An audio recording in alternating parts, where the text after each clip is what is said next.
Setelah Bandara Taoyuan membuka transit bagi penumpang sejak tanggal 25 bulan lalu, untuk pertama kalinya terdapat penumpang transit yang terkonfirmasi COVID-19. Pasien ini adalah seorang pekerja migran Filipina berusia 30-an.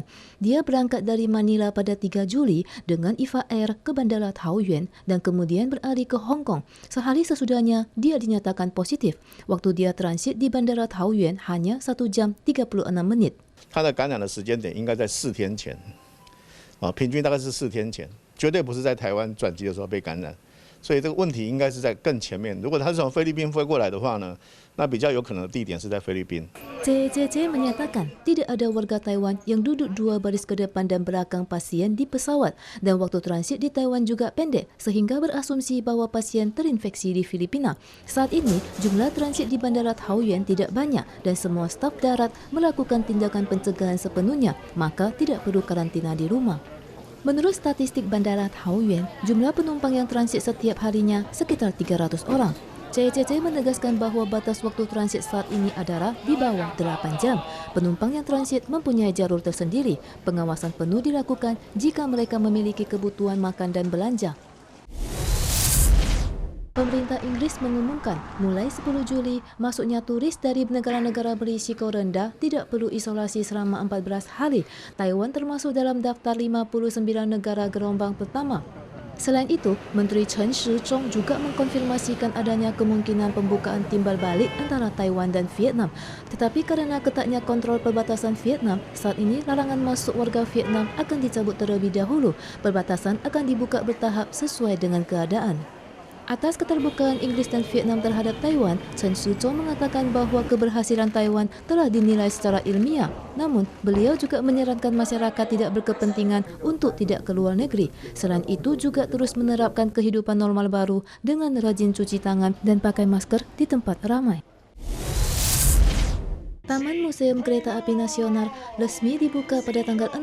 Taman yang pernah menjadi Kementerian Kereta Api pada masa pemerintahan Jepang dan ditetapkan sebagai Monumen Nasional pada tahun 2007 ini menjadi saksi sejarah perkembangan transportasi di Taiwan.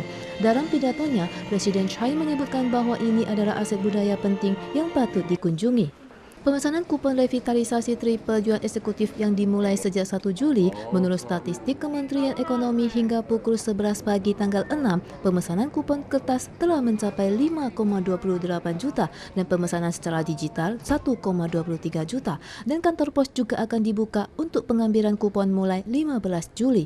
Pada saat yang sama, untuk merevitalisasi industri seni dan budaya, Kementerian Kebudayaan juga akan meluncurkan 2 juta kupon main seni yang siap diunduh masyarakat luas. Tim Satgas Thailand menangkap 4 pekerja migran ilegal Vietnam yang bekerja di bawah terik matahari pada sebuah proyek saluran pembuangan Thailand setelah menerima laporan. 2 diantaranya adalah lulusan universitas.